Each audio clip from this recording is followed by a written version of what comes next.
আপনাদের সবাইকে স্বাগতম করছি নতুন একটি আপডেট ভিডিওতে। তীর্থ ভিসা দুর্গাপূজায় ভারত যাওয়ার একমাত্র উপায়। প্রতি বছর বাংলাদেশ থেকে হাজারো হিন্দু সম্প্রদায়ের ভাই বোনেরা ভারতে গিয়ে দুর্গাপূজায় অংশগ্রহণ করে, কিন্তু গত বছর বাংলাদেশের সরকার পরিবর্তন হওয়ার কারণে ভারত সরকার বাংলাদেশিদের জন্য সকল প্রকার ভিসা বন্ধ করে দেয়। বর্তমানে ট্যুরিস্ট ভিসা ব্যতীত সকল ভিসাই কিন্তু চালু রয়েছে। তার মধ্যে একটা অন্যতম ভিসা হচ্ছে তীর্থ ভিসা। আপনারা অনেকেই ট্যুরিস্ট ভিসার জন্য অপেক্ষা করে আছেন, কিন্তু আপনি যদি দুর্গাপূজায় অংশগ্রহণ করতে চান ভারতে গিয়ে, তাহলে আপনাকে আবেদন করতে হবে তীর্থ ভিসায়। তাই আজকের এই ভিডিওতে আমরা তীর্থ ভিসা নিয়ে বিস্তারিত আলোচনা করব এবং আপনাদের দেখিয়ে দিব কিভাবে আপনারা এই ভিসা পাবেন এবং এই ভিসা আবেদন করার ক্ষেত্রে কি কি কাগজপত্র লাগবে সবকিছুই আমরা ইন ডিটেলসে আজকের এই ভিডিওতে বিস্তারিতভাবে জানিয়ে দেওয়া হবে। তাই ভিডিওটি ধৈর্য সহকারে শেষ পর্যন্ত দেখবেন আপনারা। আর আপনি যদি আমাদের চ্যানেলে নতুন দর্শক হয়ে থাকেন তাহলে অবশ্যই চ্যানেলকে সাবস্ক্রাইব করে আমাদের সাথেই যুক্ত থাকুন। আমরা কিন্তু এরকম ভিসা রিলেটেড আপডেট সবার আগে দেওয়ার চেষ্টা করি। তো চলুন বেশি কথা না বাড়িয়ে ভিডিওটিতে একটি লাইক দিয়ে মূল যে আলোচনা সে আলোচনা আমরা শুরু করি। প্রতি বছর হাজার হাজার ভক্ত দুর্গাপূজা উপলক্ষে ভারত ভ্রমণ করে। যেমনটা আমি আপনাদের বললাম যে এই দুর্গাপূজায় অনেক অনেক বাংলাদেশি হিন্দু সম্প্রদায়ের ভাই বোনেরা যায়, কিন্তু তারা সঠিকভাবে জানেই না যে দুর্গাপূজায় অংশগ্রহণ করতে হলে ভারতীয় ট্যুরিস্ট ভিসায় আবেদন না করে তীর্থ ভিসায় আবেদন করতে হবে। তাই আমি আজকে আপনাদের দেখিয়ে দিব তীর্থ ভিসায় কিভাবে আবেদন করবেন এবং কি কি নিয়ম অনুসরণ করবেন। আপনার মনে প্রশ্ন জাগতে পারে, দুর্গাপূজায় কোন ভিসায় যাওয়া যায়?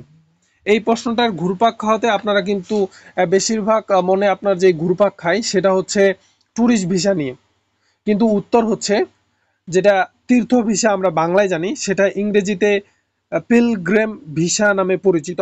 এই ভিসায় আবেদন করলে আপনি ভারতে গিয়ে দুর্গাপূজায় অংশগ্রহণ করতে পারবেন। তীর্থ ভিসা আসলে কি? এটি একটি বিশেষ ভিসা, ধর্মীয় উৎসব বা তীর্থযাত্রার জন্য দেওয়া হয় এই ভিসা। দুর্গাপূজা, কালীপূজা বা অন্যান্য ধর্মীয় অনুষ্ঠানে অংশগ্রহণ নিতে ভারতীয় হাইকমিশনার থেকে এই ভিসা বিশেষ করে দেওয়া হয়। তীর্থ ভিসার জন্য প্রয়োজনীয় কিছু কাগজপত্র, কি কি কাগজপত্রের প্রয়োজন পড়বে? যেহেতু বাংলাদেশের সাথে ভারতের সম্পর্কের মধ্যে একটু তিক্ততা রয়েছে বর্তমানে, সে কারণে তারা এই তীর্থ ভিসায় আবেদন করার ক্ষেত্রে নতুন একটি শর্ত জুড়ে দিয়েছে।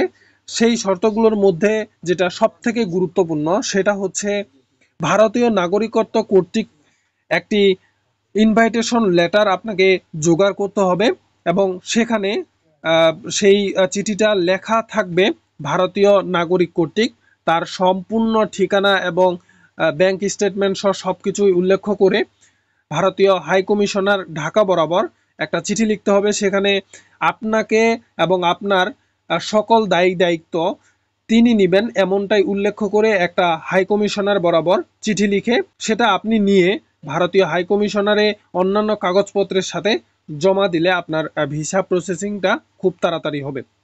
এছাড়াও আপনার যে সকল কাগজপত্র লাগবে সেটা হচ্ছে বৈধ পাসপোর্ট, কমপক্ষে 6 মাস মেয়াদ থাকতে হবে, জাতীয় পরিচয়পত্র বা জন্ম সনদের ফটোকপির প্রয়োজন পড়বে, পূজা কমিটি বা মন্দিরের আমন্ত্রণপত্র বা সুপারিশপত্র, যেটা আমি আপনাদের বললাম যে ইনভাইটেশন লেটার, সেটার প্রয়োজন পড়বে, পাসপোর্ট সাইজের ছবির প্রয়োজন পড়বে যেখানে আপনার মুখমণ্ডল এবং ব্যাকগ্রাউন্ডটা হবে সাদা।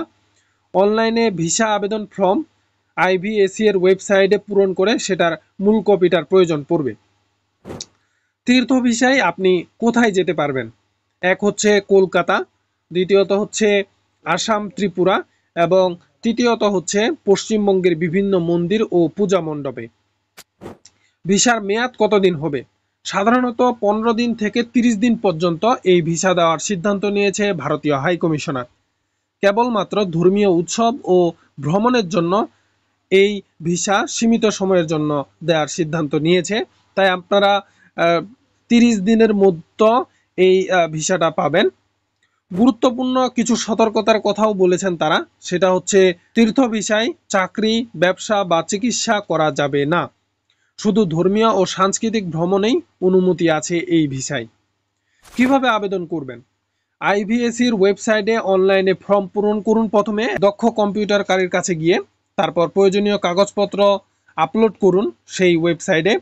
ভিসা সেন্টারে আপনার যে সকল কাগজপত্র রয়েছে, যেগুলো আমি উপরে বললাম, সেগুলো ভিসার যে কেন্দ্র রয়েছে সেখানে গিয়ে জমা দিন।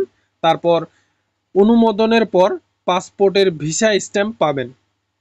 তারপর কথা হচ্ছে কিছু টিপস রয়েছে। আগে থেকেই আবেদন করুন, মানে কমপক্ষে 1 সপ্তাহ বা 2 সপ্তাহ আগেই আপনি যদি আবেদন করেন তাহলে কিন্তু এই ভিসা প্রসেসিংটা আপনার খুব তাড়াতাড়ি হবে এবং দুর্গাপূজা অনুষ্ঠিত হওয়ার আগেই আপনি এই ভিসাটা পেয়ে যাবেন। সব তথ্য সঠিকভাবে পূরণ করুন যাতে কোনো ধরনের ভেজাল তথ্য না থাকে, তাহলে কিন্তু আপনার ভিসা পাওয়াটা অনেকটাই কঠিন হয়ে যাবে। আমন্ত্রণপত্র থাকলে ভিসা সহজেই পাওয়া যায়। যেমনটা আমি আপনাদের প্রথমেই বললাম যে ইনভাইটেশন লেটার যদি নিতে পারেন ভারতীয় স্থায়ী নাগরিকের কাছ থেকে, তাহলে আপনার ভিসা পাওয়াটা কিন্তু সহজ হয়ে যাবে অনেকটাই। সংক্ষেপে যদি বলতে চাই, দুর্গাপূজায় ভারত যেতে চাইলে একমাত্র উপায় হলো তীর্থ ভিসা। নিয়ম মেনে আবেদন করলে সহজেই ভিসা পাওয়া যাবে, তাই এটা নিয়ে দুশ্চিন্তা করার কোনো কিছুই নেই। আর আপনারা যারা ট্যুরিস্ট ভিসার জন্য অপেক্ষা করতেছেন, এই ট্যুরিস্ট ভিসা নিয়ে দুর্গাপূজায় অংশগ্রহণ করতে যাচ্ছেন, সেই ভিসার আশা বাদ দিয়ে আপনারা এই তীর্থ ভিসায় আবেদন করলে আপনারা কিন্তু খুব সহজেই ভারতে গিয়ে দুর্গাপূজায় এবার অংশগ্রহণ করতে পারবেন। আপনাদের জন্য শুভকামনা রইল। দুর্গাপূজা 2025 ভারতের মন্দির ও পূজা মণ্ডপে সবার যাত্রা শুভ হোক, এমনটাই আমি আশা ব্যক্ত করি। তো আজকের এই ভিডিও এখানেই শেষ করতে হচ্ছে। এই ভিসা রিলেটেড আপনার যদি কোনো ধরনের জিজ্ঞাসা থেকে থাকে তাহলে অবশ্যই কমেন্ট বক্সে কমেন্ট করবেন, আমি উত্তর দেওয়ার চেষ্টা করব। আর ছোট্ট একটি রিকোয়েস্ট, আপনারা যারা আমাদের চ্যানেলকে এখনো সাবস্ক্রাইব করেন নাই তারা অবশ্যই চ্যানেলকে সাবস্ক্রাইব করে দিন, এই ভিডিওটিতে একটি লাইক দিয়ে দিন এবং এই ভিডিওটি আপনার সেই সব আত্মীয় স্বজনের কাছে পৌঁছে দিন যারা ভারতে গিয়ে দুর্গাপূজায় অংশগ্রহণ করতে চায়। তো দেখা হচ্ছে নতুন কোনো আপডেট ভিডিওতে। ততক্ষণ পর্যন্ত আপনারা সকলেই ভালো থাকুন, সুস্থ থাকুন। আল্লাহ হাফেজ।